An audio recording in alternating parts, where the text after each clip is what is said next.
Okay, so let's talk. You guys did the class? Yes. We did Yes. class, and we actually have. Wait, before we go into our experience, we want you to tell our listeners a little bit about yourself and how Sure. you get into breath work. How did I get into breath work? Yeah, and a little bit of your background, your story. Sure. Yeah, I'm kind of an unusual breathwork teacher. I'm not like that kind of guy who's into, the new age and the yoga and all that stuff. I'm from Boston originally, on the East Coast. And so and Boston's kind of conservative and so the way it started was I met Tony Robbins and he was very kind and he invited me to a seminar and that was incredible, life-changing. Tony is amazing. And when I came back from that, I was sort of cracked open, wide open, like, whatever people were telling me, I was available to take in. I had to, my mind was open more. And two different people who didn't know each other said, you need to go try breath work. And I was like, oh, what's breath work? And at the time I was a personal trainer in Gold's Gym in Venice, California, right, for celebrities. And also I was doing sober coaching. I was helping people with sobriety get sober from drugs and alcohol. So I was helping actors, famous actors and musicians and going on tour with bands. And I was training people in the gym and fitness. And this was about 10 years ago, maybe a little 11 years ago.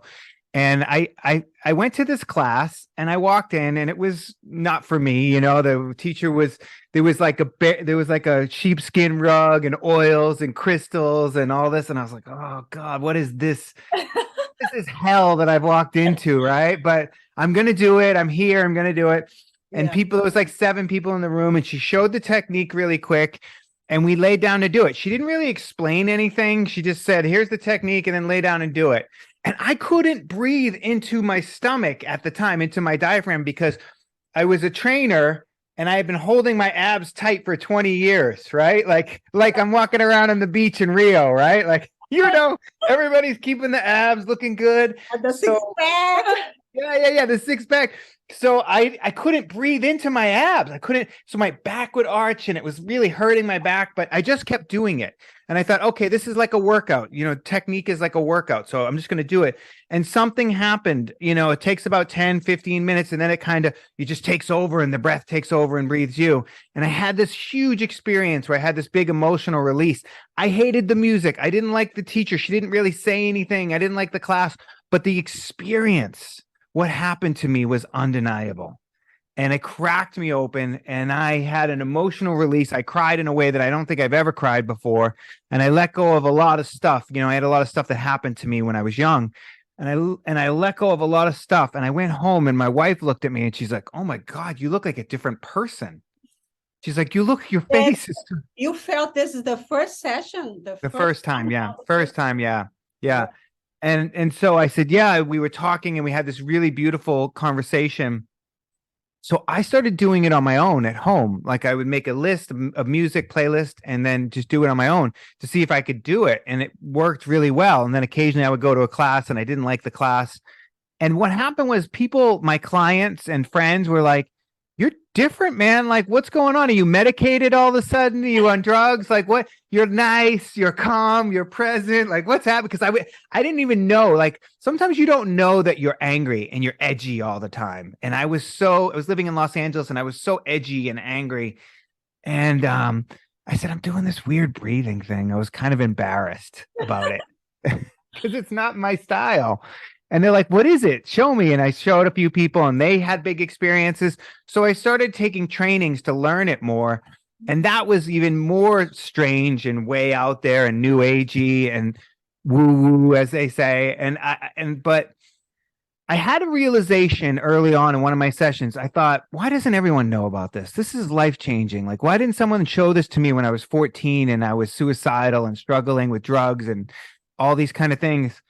And I thought, oh, it's because it's in a new age circle. It's in a woo-woo circle, and that people do things with people who are like them. People take advice from people who are similar to them, right? So I thought if somebody taught this in a way that wasn't new agey, that was like funny and edgy and East Coast and Tony Robbins, then they'd have hundreds of people in the room. And I started to test that out. I started to teach it, and I'd have like, it was slow in the beginning. Sometimes one person would show up, and then sometimes 12 people would show up. But every time people came, they were having these experiences, and they're like, this is life-changing. And I felt amazing teaching it. I felt like I was the best version of me teaching it. So I kept shaping it and changing it and making it the class that I wanted to do, that I wanted to take, and finding my own voice in that process. Because in the beginning, you're kind of like, oh, I think I should do it like my teacher does it. But that wasn't me. He's very different than me, and we're very different personalities. And so I was like, no, I think I should do the class like I want to do the class. And you guys have done my class. I talk a lot. I'm edgy. I'm funny. Sometimes I swear. I get emotional in there because I know what comes from the heart goes to the heart. And so I open myself up and I get really vulnerable, and I try to connect to someone who's having an experience, someone who's having a release. And I try to speak to that person to help them let go of their trauma and heal. And so I started having these experiences with people in my class, and it just grew. It just grew and it grew and it grew until there was, sold out in Los Angeles, and people couldn't get in, and it was wild. And so here we are a decade, 10 years later, and it's just, I do it online every Sunday, and that's amazing. People come from all over the world, and sometimes because of the time change, they just sign up and they do the replay. There's a 3-day replay afterwards. And sometimes they come to the live class. So there's that. And then I do classes in person, and I do trainings. I teach people how to teach it. So I thought people kept asking me to teach them. And so I took a few years to develop a training that is not new agey. So I give you a script that you follow, what to say to people, how to take people through a session one-on-one, or how to take people through a class or a couple sessions. So I give you exactly what to follow. And then you have an experience too. So I have the trainings online. You can do them online in your own pace at your own time, or you can come to an in-person training.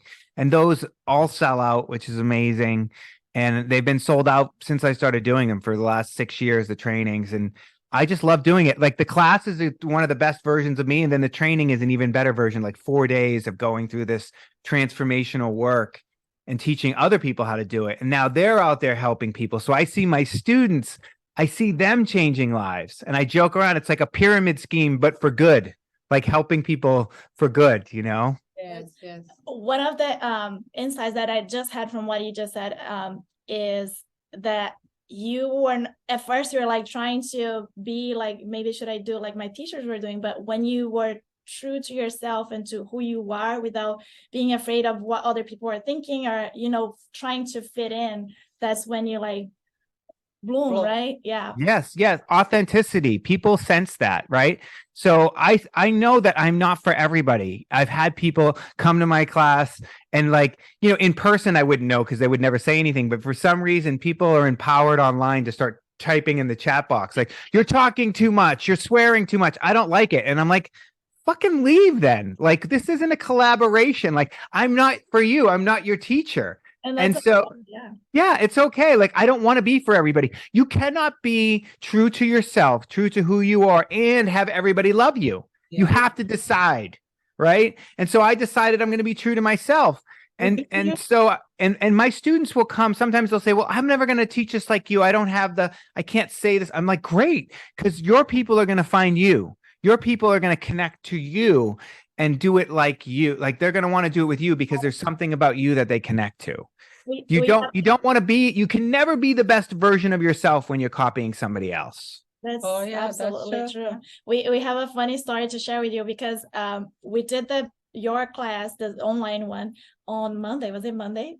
I think so. But we were here because we have a business here in Hawaii. So we were here in my salon, and we are like laying down on the floor. No, I put it the yoga mat. Yoga mat. We were laying down on the floor.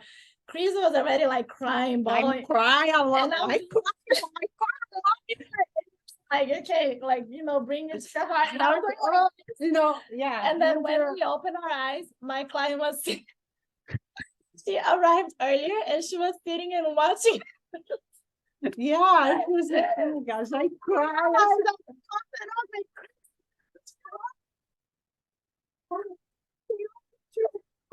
She was in a different dimension. I was like, oh my God. Yeah, well, you needed the release. I always say that crying doesn't mean you're weak. It just means you've been strong for too long. You've been holding it together, sometimes keeping it in for too long. And what happens is our emotions are right down here in our belly.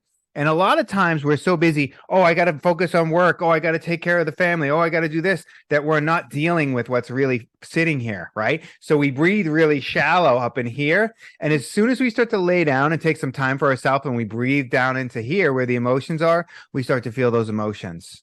And you got to feel it to heal it. You got to allow the feeling to come through. Yeah, I have a good, I feel something special. Yeah. The beginning when you start your class, I laugh out. I was cracking up. I was like, oh my God, he's too funny.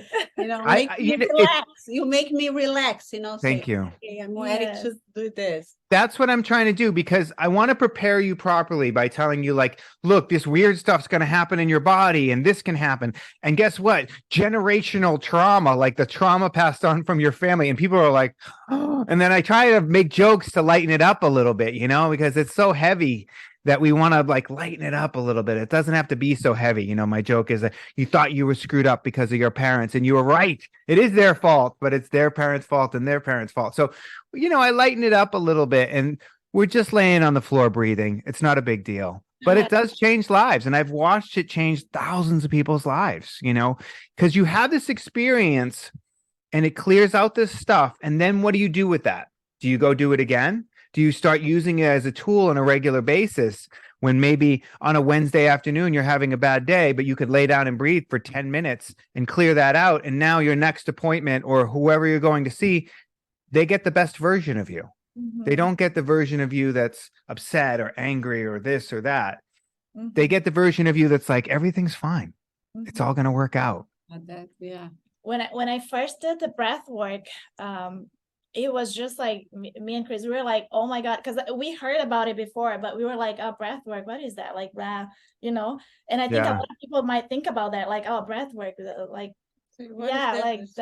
that's not effective. But when we had the experience, we were like, it was so much that we were releasing that we didn't even knew that was inside of us. And also like transcendental experiences, like we really like connecting to a higher power. And I was like literally like hearing voices, and the message is like so clear. You like, because I always meditated. So, but it's a different type of meditation. Should I say that? Yeah. So let's clarify it for people. So breath work is confusing for people because breath work is what they call an umbrella term, right? It's kind of like saying fitness. I do fitness. Well, fitness, what do you do? Capoeira? Do you do, CrossFit? Do you do yoga? Like what fitness do you do? You can't say fitness. People don't understand, right? So breath work is the same thing. It's one term for all these different types of things, right? All these different types of breathing. So the particular kind, the specific kind that I like to teach is called circular breath work or conscious connected breathing. And what it is, it's, some people will call it a breathing meditation, but that's almost misleading because people feel like meditation is sitting there relaxing quietly. And this is not. It's like an intense workout. You're lying flat on your back. You're breathing intensely through your mouth.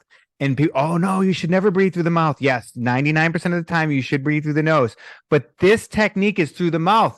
And it's for a specific reason. It's to clear the stuff out of your sympathetic nervous system, out of all the generational trauma and the stress and anxiety out of your nervous system.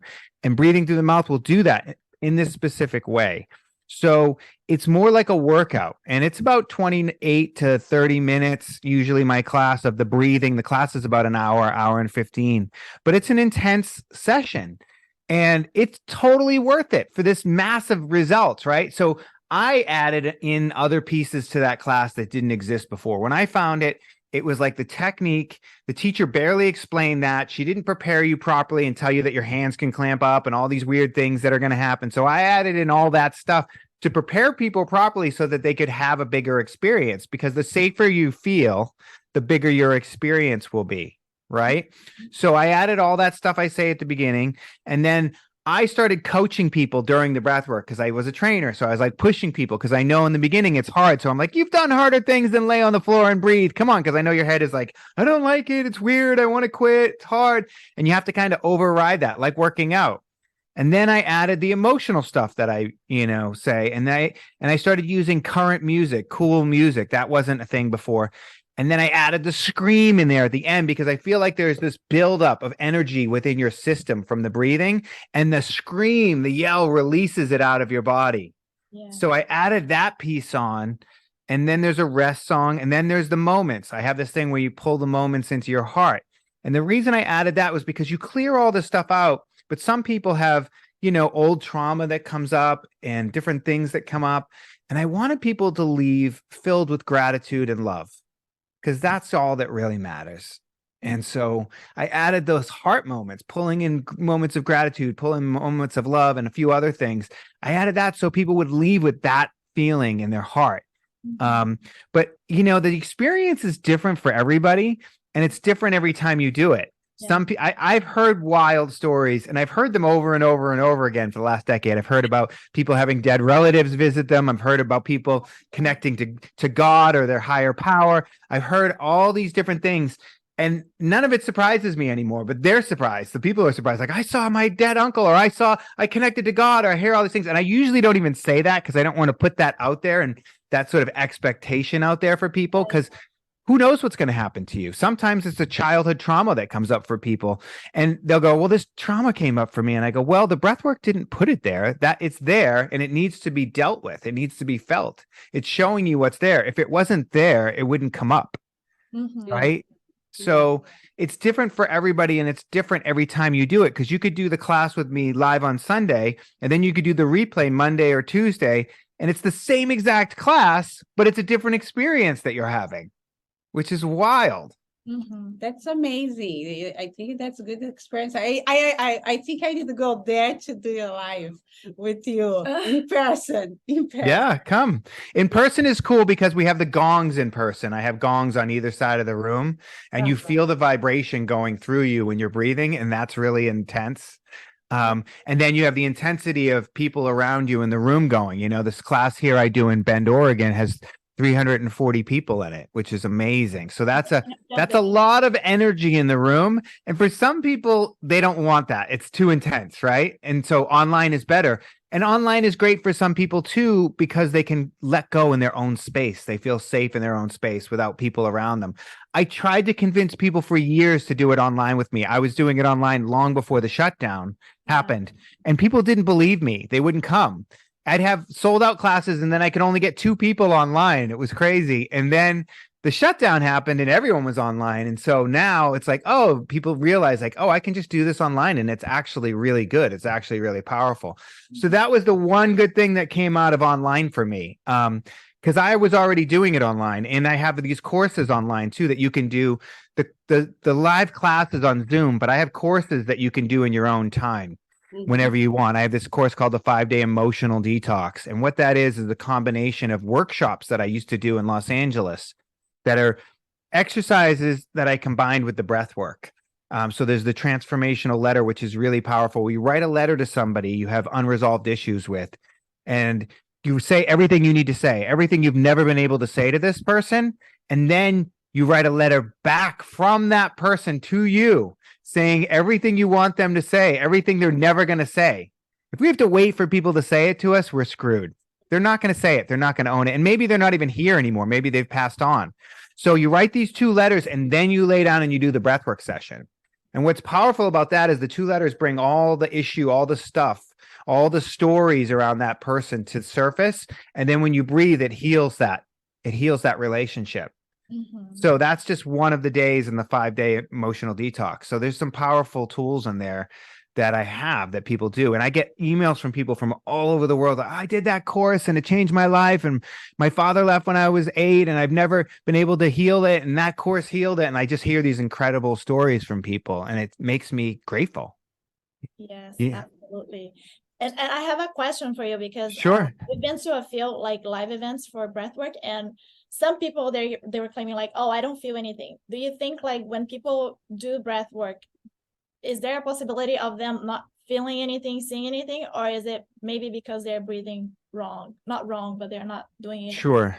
Yeah, I mean, it could be either or. Like it could be that they didn't do the technique correctly. It could be that they stopped, they got scared and they backed off. because some people will do it and they start to feel weird things happening in their body, and that scares them, and their head tells them something's wrong because your head doesn't want you to shut it off.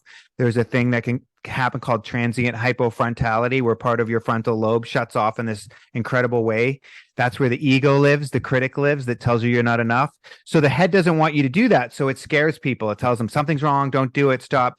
Or it could just be they're not ready. You know, I didn't know. I was an actor in my 20s and I studied method acting. I was in a college method acting program, and one of my friends called me up when he saw that I was teaching breath work, and he said, "I can't believe you're teaching breath work now." And I said, "Why?" He goes, "Because we did it in school and you hated it."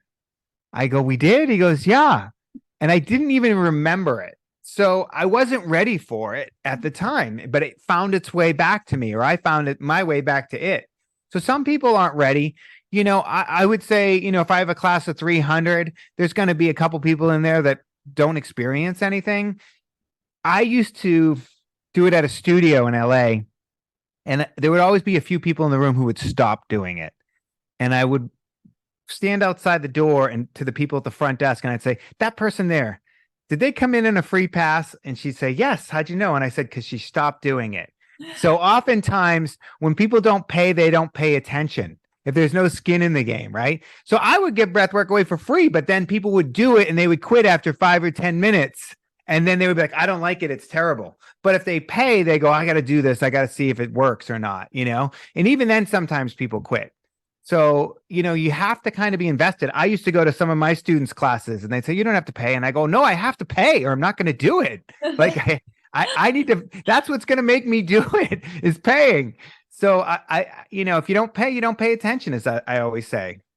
Yes. I think with breath work is a lot of releasing, because when I first did it, I was about to have a panic attack because I lost control of my body. I lost control of everything. And I was like, I'm going to pass out. Everything is tingling. I'm numb. My muscles are cramping. And the voice, I don't know what this voice is from, but I just hear the voice like really clear to me. It's just like, let go of all the control. Why are you trying to control everything? Just freaking keep breathing. Yeah. So Yeah. the breath work is a lot of like Letting go. Yes, letting go. Yeah, the technique in itself is very symbolic of that, because you inhale, you do the work, right? And then you do a little more work, and then you got to let go on the exhale, right? But most people can't. They're like, right? And that pushing is them pushing in their life, wanting to control in their life. But if you can just let go, you can learn to let go in your life, right?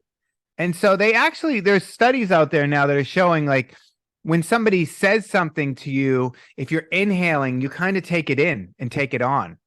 So when somebody's saying something terrible to you, don't inhale in, breathe out. Shh. Right? So releasing, letting go, part of that is to learning to let go on the exhale will actually teach you how to let go in life. And so you had that realization in there that you were trying to control everything. Mm-hmm. And, you know, we can't control everything. We can't control people, places, and things. We can barely control ourselves and our own emotions. Mm-hmm. And so this technique will show you how to get control of yourself and your own emotions. You know, it'll show you, am I reacting right now? Am I emotionally reacting? Because people don't even realize that something just happened and it triggered something inside of me from my childhood, and now I'm reacting. There's not even a moment before I can stop and go, "Oh, this is triggering something inside of me from my childhood." But when you start to do this work, when you do this breath work, you actually clear out a lot of those triggers. Mm-hmm. And so you don't react as much out in the world to people, to things that happen. Mm-hmm. And if you can go into your world not reacting to everything around you, just being able to kind of sit back and you're grounded in a space, it will change how you are in the world. Mm-hmm. The breath work have any contraindication? Yes, great question. So there's a list of contraindications. They come from a different technique of breath work called holotropic breath work, which is very similar. It's a little more intense than what I do.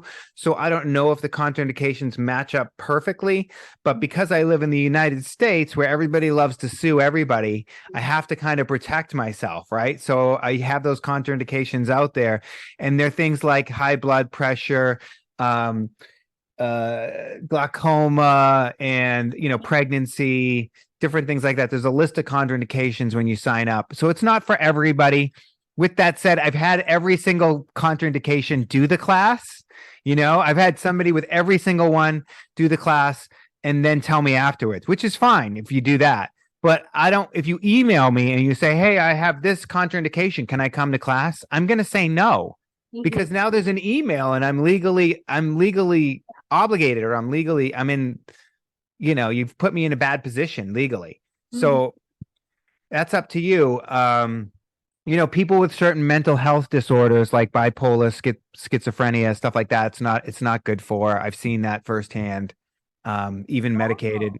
Yeah. About people that have like PTSD and their own medication, are they? That's actually good. Yeah, no, but that's PTSD is good because it can help clear that PTSD out. It's good for people with trauma. It's good for people with stuff, but they might need someone to take it slow. I think, I actually think it's safer for people at home with that stuff. They don't have anyone around them. They feel safer a lot of times, to do my online class, and then have a therapist who's a qualified therapist to help them process what came up for them. So like if you did it the day before, or the couple hours before your therapy session, that would be ideal for someone with trauma or PTSD. I have a lot of therapists that send their patients to my classes. When I was in Los Angeles, actually here in Bend, Oregon too, people would come up to me and my therapist told me I had to come. My therapist, because it really helps clear out that stuff, because talk therapy is great, but it doesn't clear the stuck trauma in your body. That stuff is in the tissues. It's in your nervous system, and it needs to come up.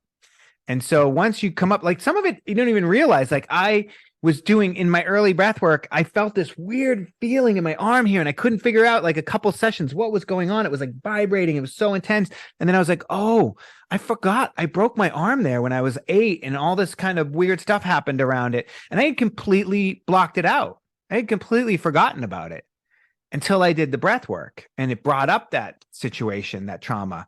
So also a lot of people will find that their body heals issues, like health issues heal when they do the breath work, because almost all health issues are from emotions. Yes. Right. So I always joke, I have alopecia, which is an autoimmune disorder brought on by stress. So if you don't think your emotions can affect your health, then go find my eyebrows. They're gone. Right. And that's caused by stress. That's an emotion. That's an emotional thing affecting my physical health.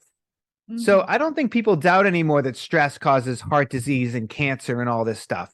So if that's the case, then when maybe the opposite is true, if we can clear out that stress, if we can heal our body by healing our emotions, by clearing out that stuff. So I've seen thousands of people over the years come in with back issues or health issues or infertility issues. I've seen so many women who want to get pregnant who can't, and then they start doing breath work and it clears out all this stuff and they get pregnant. It's miraculous. So I've just seen it over and over and over. And people tell me these incredible stories of like when they had cancer and when they had this and that.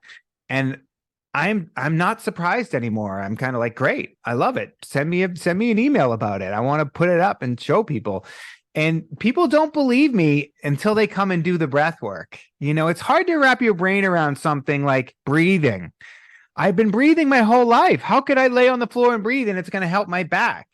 I've been breathing my whole life. And how can I lay on the floor and breathe and it's going to help the issue that my father left when I was 8 years old, or somebody did touch me, that shouldn't have touched me?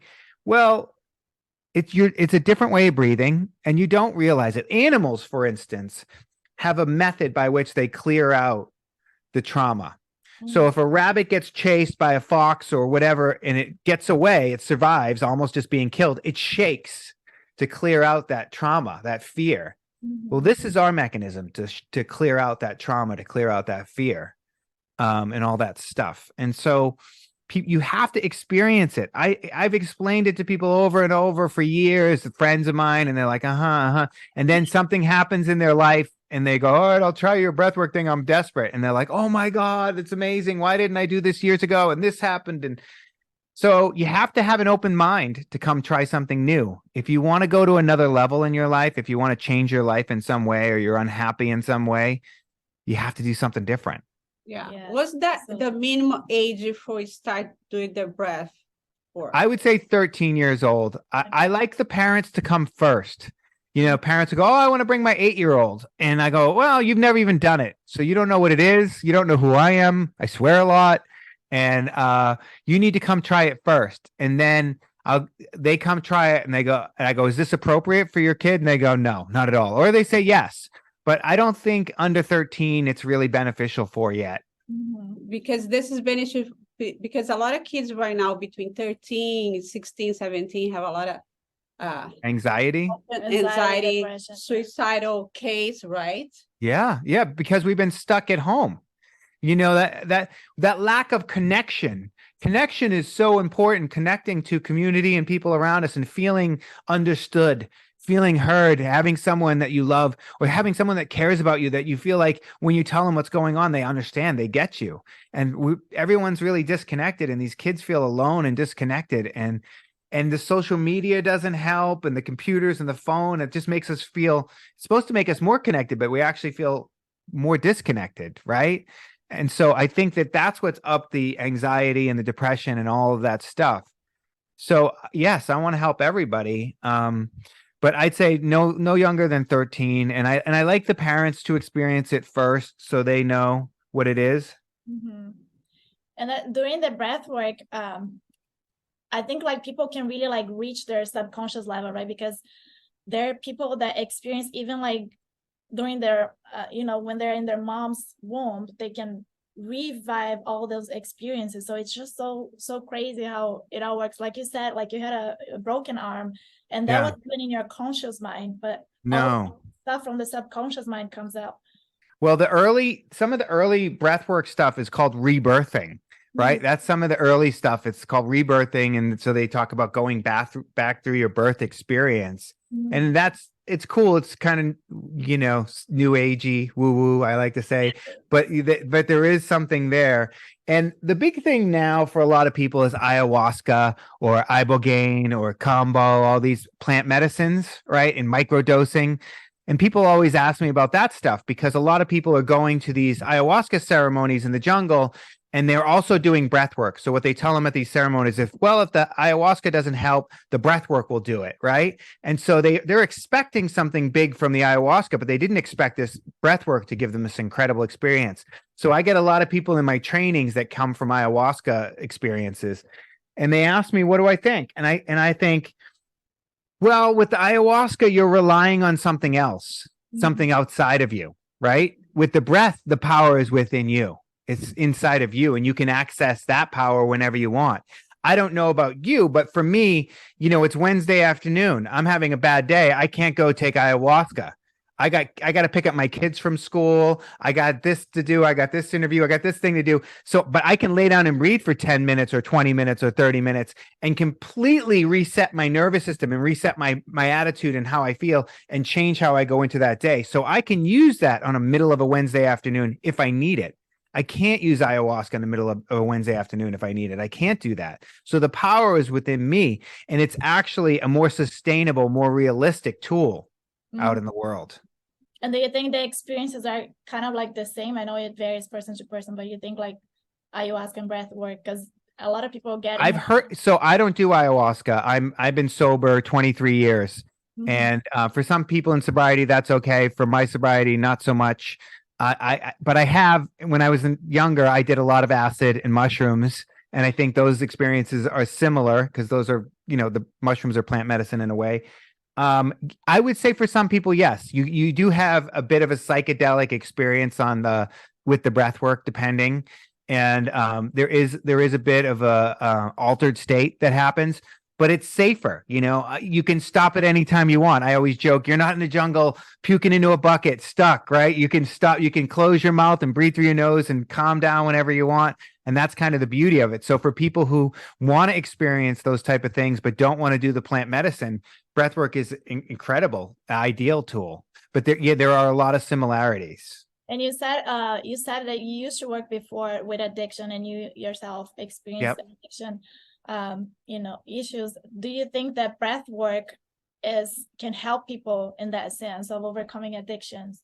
Yes, they are starting to do it in every rehab out there now, because the rehabs need tools that work in there. So just like every single rehab, they're always reaching out to me saying, is there anyone you can recommend for our rehab, for our treatment center, to come in and do breathwork classes? Because it's incredible. Like I used to joke when I used to do it in treatment centers, and people were resistant, addicts. And I go, do you want to get high? We'll get you high. Lay down. And they're like, what? I go, I'm going to get you high on air. And they're like, shut up. And I'm like, try it. Tell me I'm wrong. Try it. And you get a bit of an altered state, but instead of ruining your life and everyone's life around you, it makes your life better and it makes you better.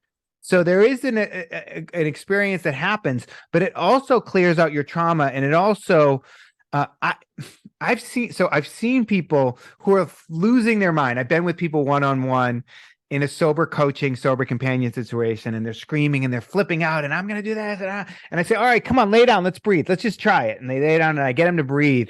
And then they sit up and they're like, oh, that wasn't what I expected. And I'm like, who's this person? They're like a fucking different person. It's not even the same. This is like a different human being sitting in front of me right now. That's a calm, right? And like what's happened is they've turned off all the ego and the crazy and this noise that's in their head that's constantly running. It's like a computer with 50 tabs running, all these different programs. They've turned off all their programs and they're just calm and they're just present and they're just like, oh, yeah, that wasn't what I expected at all. And I cannot believe I'm meeting them for the first time. And I've been with them for however long I've been with them.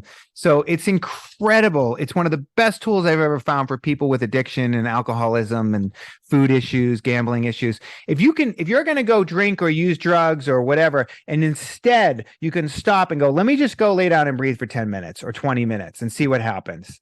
And then you sit up and you go, oh, I'm so glad I didn't go get high. I would have ruined everything again, right? Like I don't need to go do that now. So it can actually stop the cycle, the addiction cycle, right in the cycle itself. That's amazing. I think because it's really like regaining your power back, right? Not relying on other psychedelics or drugs, or even like people that are, ill, that that they ended up healing themselves and they realize that they don't need anything else because everything they need is already within themselves. Right. Right. Yeah. It's hard to find that center in yourself. Happiness is an emotion that comes and goes, and people think if they're not happy all the time, then something's wrong. I'm not happy. I need to be medicated. But it's an emotion that comes and goes. And I tell people that, it's an inside job. We have to work on ourselves from the inside out. And purpose, fulfillment is a much better thing to go after. If you can find something that gives you purpose, if you can find something that gives you fulfillment, it's going to sustain you when you're not happy. Like I'm not happy all the time, but when I have purpose, I have fulfillment, my work that I do in the world helps people and I feel good about myself. So I know I'm here for a reason and I know I'm doing good work for a reason. And when I get to do my class, I feel amazing. I had an incident happen recently that was very challenging. Someone was able to hack into one of my accounts and steal a really large sum of money, and it was awful. And what did I do? I laid down to breathe. And when when you lose that kind of money, you're like, oh my God, I have to work this hard to make that back. And all these things, these stories start to come, and it feels like a death, like a loss, right? It's a lot. And so, but when I laid down to breathe, I come up and I'm like, I can make that again. I made it once, I'll make it again. And it's not what's important. And my time is really what's valuable, because I can get the money back, but I can't get my time back. And I don't want to take that energy around my children and the people that I love. Mm-hmm. I don't want to take that frustration, that anger, that violation.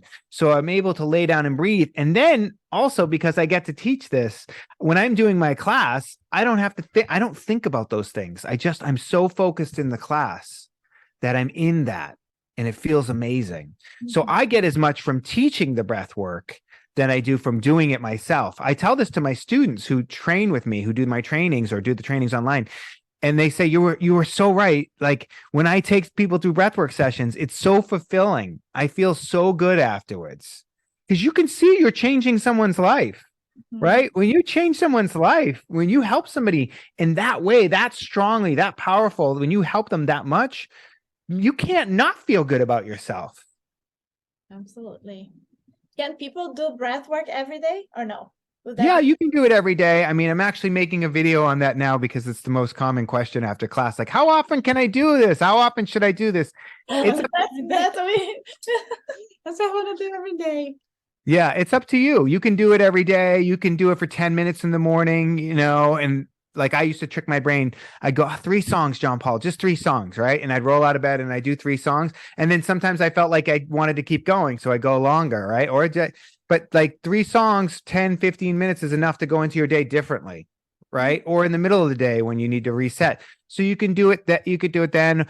I tell people once a week, come to my class once a week or do your own playlist or something like that. One big session a week. It's up to you and what you need. People ask me like, well, how often? And I say, well, how fast do you want to heal?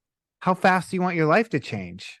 Mhm. And what a lot of people do is they have a big experience and then they do it a lot and then everything gets better and then they stop doing it because everything's better, right? And then eventually life is going to come along and someone's going to break into your account and steal a bunch of money or something's going to happen. Something's going to happen and you're going to go, what do I do? Oh yeah, I can do breath work. And you can lay down and they find their way back. So it's cyclical for a lot of people. They do it for a while and they have this tremendous results and then they go away for a while and they come back.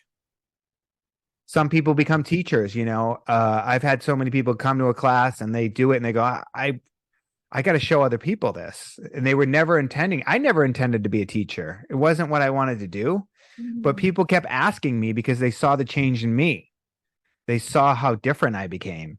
And so they kept asking me. And one of my mentors were like, that's what a calling looks like. People are literally calling you and saying, come teach me this. Come show me this. It is, yes. Yeah. Yeah. How did breath work started, like the new breath work? Because I understand that it comes like from pranayama and all this ancient traditions, but like how did it become so viral nowadays?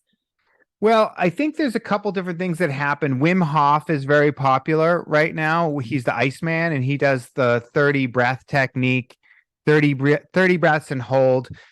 He didn't invent that. People are like, that's Wim Hof's technique. Well, he didn't invent that. He got them from Tibetan monks and tumo breathing and different things. Nobody's inventing anything with the breath. It's been around for thousands of years, right? I didn't invent anything.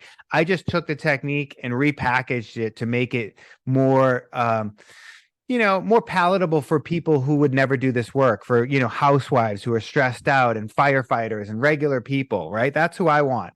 I want to change as many lives as I can. So I think it's just having a moment right now with Wim Hof, and then James Nestor wrote a book called Breathe that's really popular. And I think the timing too with the shutdown, people were all filled with anxiety and fear around COVID and scared and worried they were going to die. And so the people were looking for things to help them. Mhm. And it just, what tools work? And this tool works. It actually works. So when something works, it goes pretty viral. Like, when I moved to Los Angeles, I want to say like 27 years ago, maybe, it was only like 2 or 3 yoga studios, right? Yoga wasn't even that popular.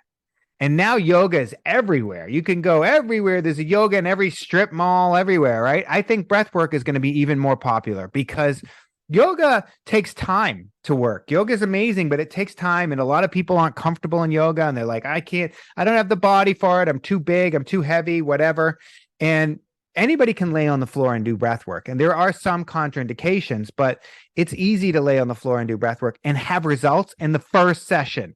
You're not going to see results when you go to yoga in the first session. You're not going to see results in the gym when you go work out the first time. You're not going to see results from therapy in one session, but you will see results from breath work in the first session. Yeah. How many things out there can you say that about? So that right there is what's making it viral. So what happens to me is people will come to my class, and then usually women, it's like, I'd say it's like 60-70% women. And then they walk up afterwards and they go, that was amazing. My boyfriend or my husband would never do this, but he'll do this with you because you're a guy, right? So I see the boyfriend or the husband next class, and he's sitting there like this, and he's like, can't believe she dragged me to this shit. And like, and I'm like, that's my guy. I'm going to crack that dude open. Right. So I'm like focused on him. I'm over him. I'm making sure he's breathing right. I'm pushing him. Right.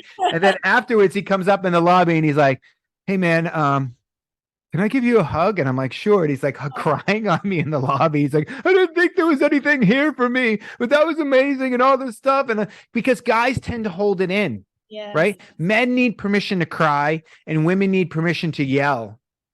And so the yelling is really good for the women and men, but the crying, and this is a generalization, I know, but it's really good for us. And people say, that's the first time I've cried in 4 years. I'm like, what? You're going to explode. We're supposed to cry. It's a necessary mechanism that we have. If we didn't have it, we wouldn't do it. There's a reason we cry. It's like going to the bathroom. There's a reason we go to the bathroom, right? Crying is the same way. So it's just, and so what happens is they go start telling people, they tell everyone they know, you have this incredible experience. You're like, oh my God, you got to try this breathwork class. Or people want to bring their friends, right? Oh, you got to come with me to this thing. It's going to be crazy. And so everyone brings a friend, and then it just keeps growing exponentially. So it starts small and then it grows pretty quickly because they tell people and they tell people and they tell people. And anything like that works in one session is going to grow.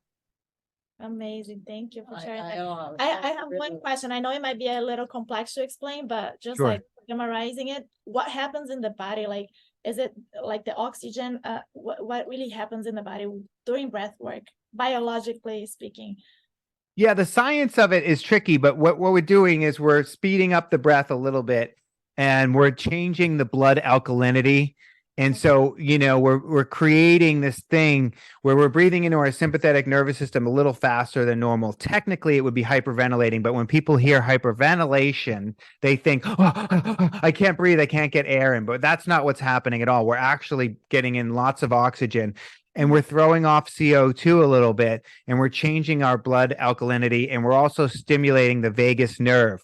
So there's a bunch of different strange things that are happening all at once to the body. And that's why some people get the cramping in their hands. When I started, the teachers would say, I'd say, why does this happen? And they go, oh, it's you're holding on to something. It's the moon. It's this. They give me all these woo-woo answers. And I didn't think that was the answer. I brought in a health and science researcher from Harvard. And I said, listen, I think people who blow the exhale, push the exhale too hard, they're tweaking out more. And I think there's something there. And so we started to look into that. And what we discovered was I was right that when you push the exhale, you throw off more CO2. And so your blood becomes more alkaline, and that's not necessarily great for you. That's why I try to get people to relax the exhale. But the body always comes back online and is fine. So there's a bunch of things that are happening. And then what this process does when you're breathing in this way, it actually starts to go into a little bit of survival mode in this strange way. And it turns off that part of the brain that I was talking about, which is called transient hypofrontality. It turns off that part of the brain that the critic lives, the ego lives, right? In the default mode network, the default mode network. So there's a bunch of scientific stuff that happens, but you don't need to know all that. You just need to come in and lay down and breathe. And yeah, because people want to ask me afterwards, and I just go, look, you just did all this work to turn off your brain. Like, why do you want to turn it back on? Like, right? Because what's incredible about breath work is most people are living up in their heads all day long. They're always like debating and overthinking everything. And our brain's job is to protect us. And it's doing its job by going like, don't go down there, do this, do that. Like, it's giving us instructions all the time to protect us. Your brain doesn't give a shit about your happiness. You have to find your happiness. So what's incredible though, is we have another operating system besides our brain. We have our heart, and we can make decisions from our heart. But for a lot of people, they can't even get out of their head into their heart. They can't even turn off this noise. I always use the example of when I used to do private sessions, I don't anymore. Women would come all the time and I go, okay, what's the problem? Where do you feel stuck? And they go, okay, I'm in this relationship. And I go, all right, tell me the story. And 4 minutes or less. And they go, well, he's this and he does this and he does that and he's great over here. And I go, okay. And they go, but he doesn't do this and they don't. And they're like a lawyer, 2 lawyers, right? Both sides of the case for this guy that they're dating. And then I already know the answer, but I go, okay, let's set the intention for clarity in this relationship for you, or clarity in your career, whatever it is, wherever you're stuck. And they lay down and they breathe and they sit up afterwards and they go, I know exactly what I need to do. Because what they've done is they've turned off the 2 lawyers in their head and they've moved into their heart. And their heart is very clear. The heart is going to go, this isn't the right person. It's not. But the fear in their head, what happens is sometimes the head turns back on a couple hours later, a couple days later, and it's like, oh, you don't really want to go back on Bumble online, do you? You don't really want to start dating. And the fear kicks in and the fear starts to tell them like, they're never going to find someone better. They don't want to go back online. You don't want to listen to that fear. So what you need to do is lay down and breathe again when the fear kicks on. And you lay down and you breathe again, and then you sit up and you go, no, I'm going to find the right person for me, or I'm going to be with me because I'm the right person for me. Right. And so you clear out that fear. And the same thing works in your career. Like you want to leave your job and start a new career, and you lay down and you breathe and you're like, yes, this is what I need to do. And then the fear kicks on later, like, oh, but I need money and I'm feared of it. Lay down and breathe again.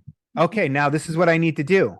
So you use this breath work as a tool to shape your career, to shape your relationships, to shape your life, to clear out that fear, because you don't want to operate your life from a fear-based place. You want to operate your life from a faith-based place where everything is okay. And the way to get to that faith-based place and stay in it is through the breath work. Amazing. Beautiful explanation. Jon Paul, when I do my first one, I feel so sick. I want to throw up. She threw up. I'm throw up. Yeah. I say, oh my God, that's normal. That's not normal. Is that something that can happen? Yeah. Yeah, that can happen. I don't really have people throw up in my classes, but I've heard of it happening to people. It can happen because you're kind of, it's intense emotionally and you're having this big release, you know. It can happen because you ate too soon before class. I tell people don't eat 2 to 3 hours before class for that reason, before they do it. So you don't want to have a lot of food in your stomach. You know, the best breathwork sessions I've ever done were when I'm fasting. That's why I suggest like doing it first thing in the morning when you get out of bed before you eat.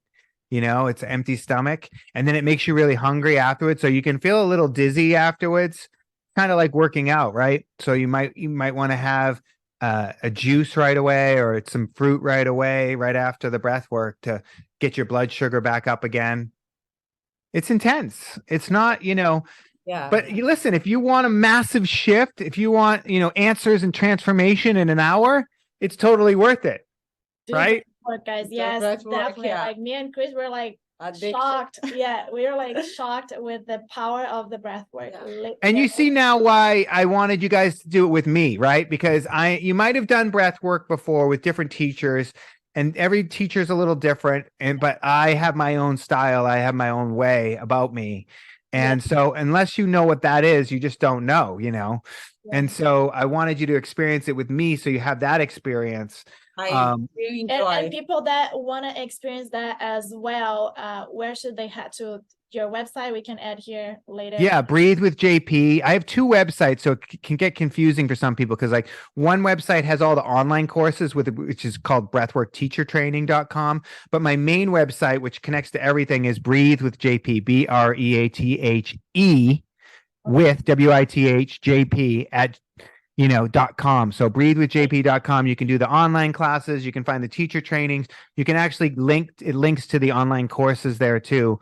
So everything is on that website. Take some time to look around. Don't just immediately email me and be like, hey, how do I do this? Like, it's on the website. If you can get your lazy ass to scroll around the website, it's all right there. People are so lazy now. They're like, they don't want to do any effort. And then we have one last question, just to wrap up everything. If you could leave only one message to the world, what would that be?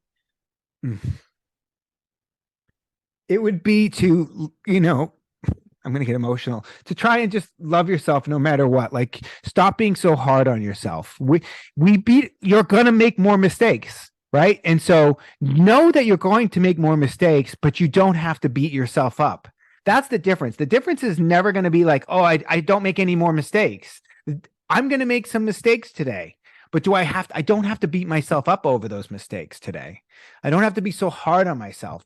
So what I would want to leave is like, stop being so hard on yourself, because that doesn't benefit you. That doesn't benefit the people around you. That doesn't benefit your world.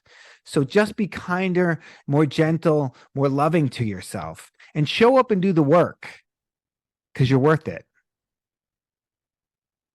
We got emotional here.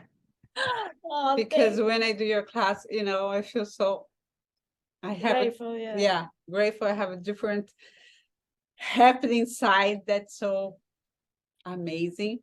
I'm Yeah. so glad.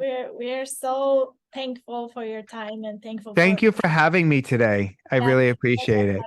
And Thank yeah, we're so you. honored to talk to you, and I'm sure people are gonna head to your class and Yeah, experience it. Yeah. I hope so. Yeah, I hope we get some new people in there and they say, oh, I came from the podcast. And, that's why, I love it. I love new people. I love cracking new people open. It's my mission. It's my I purpose. love your style when Me you too. conduct your class. I love it. Thank you. Thank you. Obrigado. Obrigado. Obrigado. Lobster, right. thank you so much. Thank you so much. Have a great day. Enjoy your day.